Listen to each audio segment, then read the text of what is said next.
Which games are must bets for week 1 of the 2023 NFL season? What's going on, BLV? It's Mitch here with my best bets versus the spread for week 1 of this NFL season. Everyone wants to bet week 1, and my job is to help you win week 1. So in this video, I'm giving you my favorite picks versus the spread, including a couple of the games that I already said you should have bet last week, and a few more. We have 7 best bets versus the spread for this week for you to take a look at and determine which games you love the most. If that sounds good, don't forget to spike the like button and subscribe for weekly NFL best bets and betting tips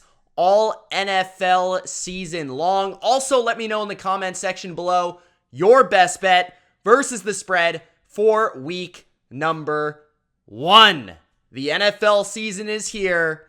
It is time to win some money. Let's kick off my best bets for week 1 with maybe my favorite pick of this week. And that is the Las Vegas Raiders getting 3.5 points, traveling to Denver to play Russell Wilson, the broken quarterback, and his savior, Sean Payton. What I love about this game is you have an overvalued Broncos team taking on an undervalued Raiders team. And that's how I see it. I see an undervalued offense and an overvalued offense. An overvalued quarterback and an undervalued quarterback. I think Jimmy Garoppolo is better than Russell Wilson at this point. Maybe that's a bold take. I don't really care. I also think that I know the Raiders can protect the quarterback. I know they can run the football. I know Josh Jacobs can run the rock. I don't know if Javonte Williams is healthy.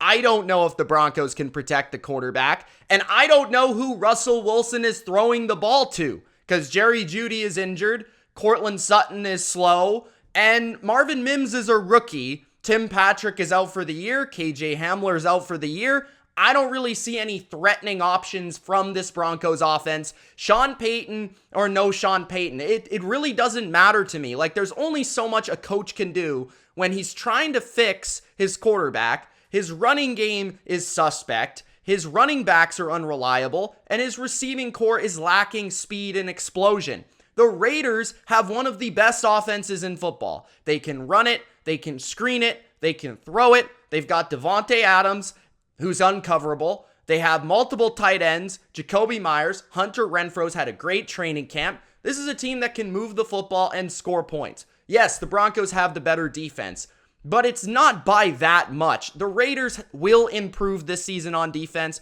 and they're not bad against the run. They have issues in the secondary, but this is not the quarterback or the receiving core that I think can take advantage of it.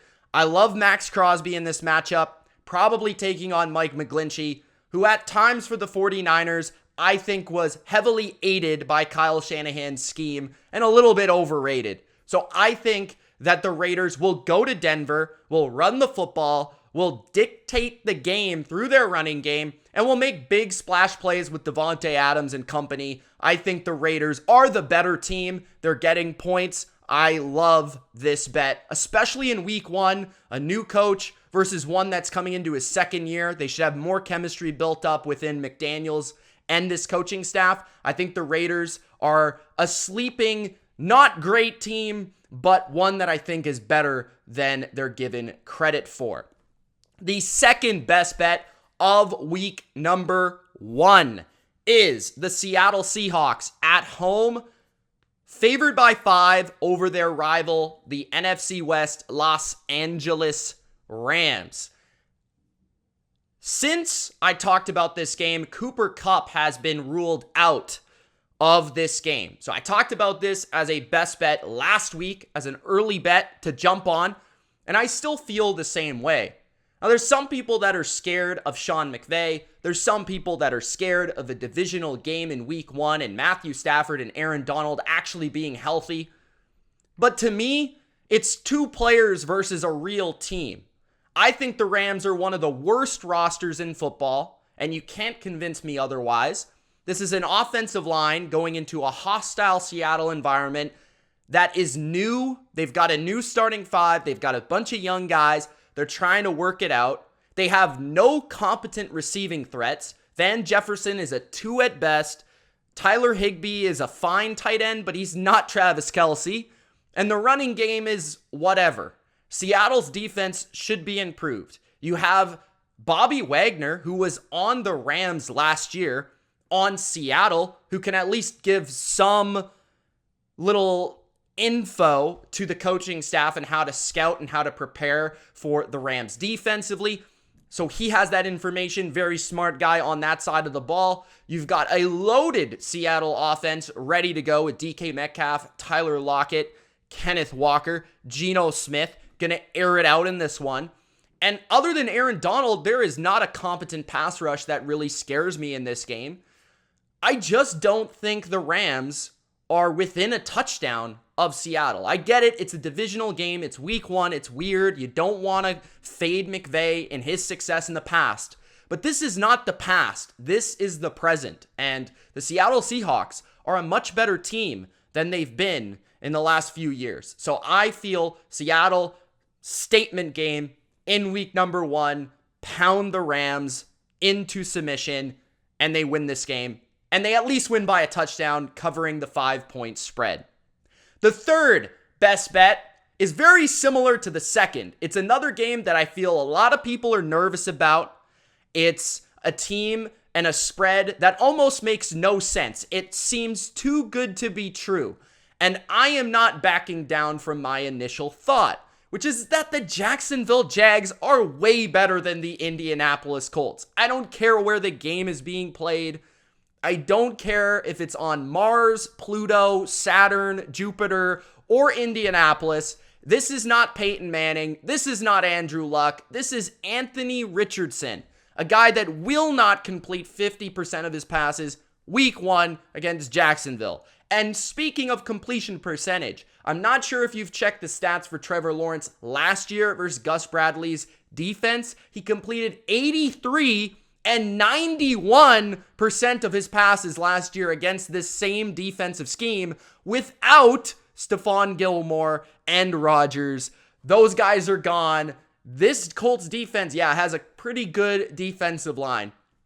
They might have moments where they get pressure on Trevor, but Trevor's very composed. He's very good under pressure. He knows how to take a hit to make a throw. And Doug Peterson knows the only way they lose is if the Colts get pressure. He's going to come up with a way to scheme around it. It's a Super Bowl champion head coach versus a rookie head coach in week 1. It's Trevor Lawrence versus Anthony Richardson. It's Calvin Ridley versus I can't even name the cornerback. This just seems like an obvious play to me. It's a mismatch, and I don't think people are treating it that way. The only way the Colts make this close is if Anthony Richardson runs all over Jacksonville from that quarterback spot. And I feel like Aluakon was kind of made at the linebacker position to just chase guys like this around the field. So I'm going to take Jacksonville minus, again, 5.5 points. I think in most places it's still 5. You can jump on that right now. And I know that everyone's picking them, but I think it's for a reason. The fourth best bet, week 1 of this season, a new one for you guys. It seems a little odd. It's a little out there, but I really like the Bucs plus 5.5 going to Minnesota to play the Vikings. Something about this game, I think the Vikings are a little bit overvalued in this game. They struggled to beat anybody by more than 1 score last year. And Tampa Bay, I don't think when you look at the rosters, you compare both rosters top to bottom. Yes, the Vikings have a better coaching staff, and yes, the Vikings have a better quarterback. Other than that, I mean, the defense for the Bucs is certainly a lot better than the Vikings. They still have great receivers in Mike Evans and Chris Godwin. And I think this is the type of environment here in a dome, no weather, not a great pass rush, very bad secondary, where Baker Mayfield can actually thrive early in this season. I wouldn't be surprised if Tampa took the lead early in this game and we were seeing Kirk Cousins and Justin Jefferson have to come from behind and win this game throwing the football. We also know the Bucs are going to be aggressive. They're good against the run traditionally. I think that's going to make the Vikings pretty one-dimensional. And they're going to make some plays, the Vikings, but I also feel the Bucs are going to send heat and they're going to create some turnovers and they're going to make some plays as well. So I do think the Vikings win the game somehow, some way, but it's probably going to be by like 4, maybe a field goal. I think it will be close. So I'm going to take the Bucs plus the 5.5. It was at 6, which I loved even more, but it's gone down since because people, smart people, are betting it, and so am I.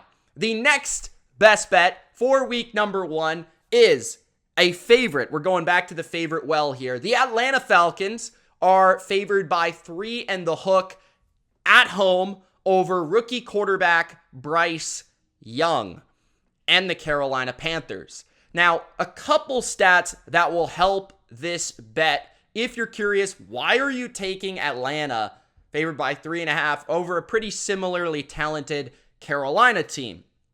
So, number 1 overall picks since 2003 are 4-21-1 straight up in their first career start. And on top of that, Frank Reich is 0-4-1 in the first week of an NFL season. So you have the combination of a young, unprepared quarterback with a coach that typically is not good in the first game. And you're playing a team at home that is very much built for early in the season because they're a physical team. The Atlanta Falcons want to run the ball and run the ball more. And Carolina is a team that's kind of all over the place. You saw them in the preseason. They couldn't protect the quarterback. Currently, their receivers are banged up. Adam Thielen, DJ Chark, both on the injury report. And their defense, Brian Burns has been sitting out waiting for a contract. This is a defense that I don't think is going to be prepared for a big running game from Bijan Robinson, Tyler Algier, Cordero Patterson. And I don't think Desmond Ridder will have to do a lot in this game. They're going to run the ball. They're going to play solid run defense, force Bryce Young, the rookie, to beat them with subpar weapons. I don't think it's going to be enough. I think Atlanta convincingly wins this game. It's probably going to be one of those games where they have control the entire time, and they're able to win this game by about 6 or 7 points. I think Atlanta is the team in this division, and I think it starts in week 1, winning this game over Carolina in week number 1. Take them favored by 3.5. My 6th best bet for week number 1 is the Cleveland Browns at home getting points versus the Cincinnati Bengals. This is one that I've been all over all offseason. This is a game that I just feel it's going to happen. There's not even logic needed for the bet, really. It's just something that will happen. Cincinnati obviously is notorious for slow starts. Joe Burrow and the Bengals lost to the Steelers last year in week 1, another divisional opponent. Last year, the Browns beat the absolute you-know-what out of the Bengals on Halloween at home. And speaking of at home versus the Bengals, the Browns have beat the Bengals in Cleveland 5 straight years. So this is something that just happens. It doesn't matter how good the Bengals are or how bad the Browns are. That being said, this is the best Browns team, at least since the last time they went to the playoffs. Deshaun Watson, Kevin Stefanski, Myles Garrett. This team has a point to prove. And I feel like this is a huge game for Cleveland. They have to win this game in a way that Cincinnati doesn't. Cincinnati's been there. They've done that. They've proven they can withstand a couple losses at the beginning of the year and regroup.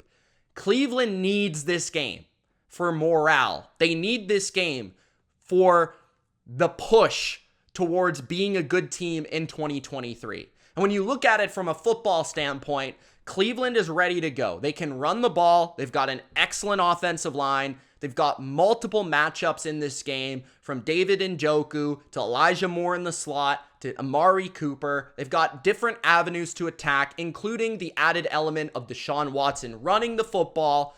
And then on the defensive side of the ball, we've seen this Browns defense play really well against the Bengals, which gives me confidence. They have an awesome pass rush versus an very much untested new offensive line of Cincinnati. You got Myles Garrett and Zadarius Smith on the edges. You got Dalvin Tomlinson inside. Schwartz is going to bring the heat on Joe Burrow, a Joe Burrow that was injured during training camp.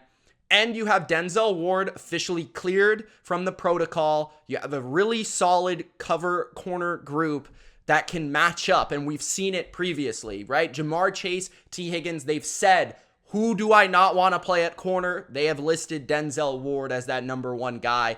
There's a reason for that.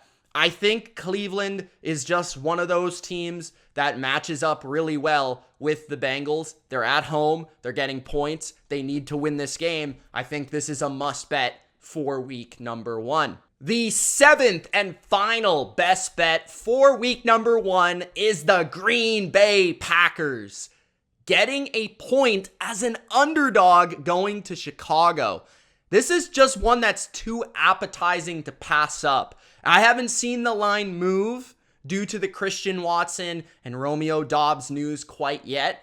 It has been stated that Watson and Doubs have missed Wednesday and Thursday practice, but we must wait until the Friday practice to officially know, because Friday is usually a day that if you're going to rest guys, well, you rest them Wednesday, Thursday. Friday, they get limited, and then they play on Sunday. It's minor hamstring injuries, so hopefully Watson and Doubs can play. But even if they don't, and I understand it's a very slim depth chart for the Packers from a wide receiver standpoint, you would think the number would rise and you'd get more points and more value on Green Bay. But I think this game is won for the Packers at the line of scrimmage. It's won at the line of scrimmage. It's won with their offensive line, which is an elite unit in football. Elite. They have a great running game, and Matt LaFleur is the better coach here, who's an awesome underdog. He's 74% in his career, ATS, as an underdog. He's playing a Bears team that he owns and the entire Packers organization owns. And I would argue that Jordan Love is the better quarterback in this game. Despite everyone having a love affair with Justin Fields, I would argue that Jordan Love will prove that in this game.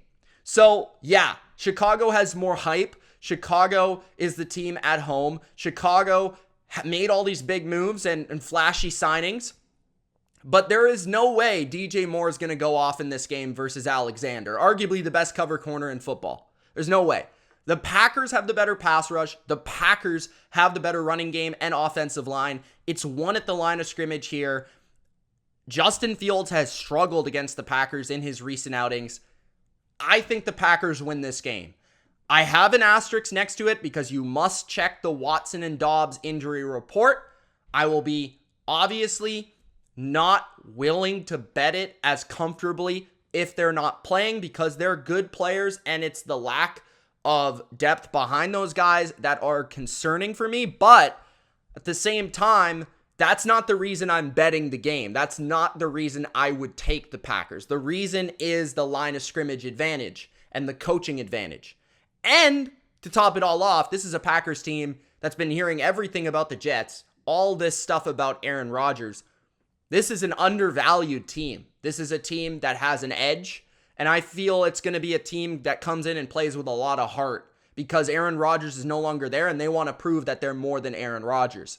So I think Rashawn Gary, I think David Bakhtiari, I think Aaron Jones, these leaders step up, play well, win this game. But again, just look at that injury report before you place this bet. Those are my best bets versus the spread for week 1, including the teaser pick, which I made already in my early bets video. It's the Cleveland Browns going from 2.5 to 8.5, and the Pittsburgh Steelers going from 2.5 to 8.5 at home versus the 49ers. That is my teaser pick of the week for week number 1. I hope you guys enjoyed this video. If you did, you can check out more of my betting content and my actual bets on my Patreon, and you can get that all for $3 a month. Check that out, guys.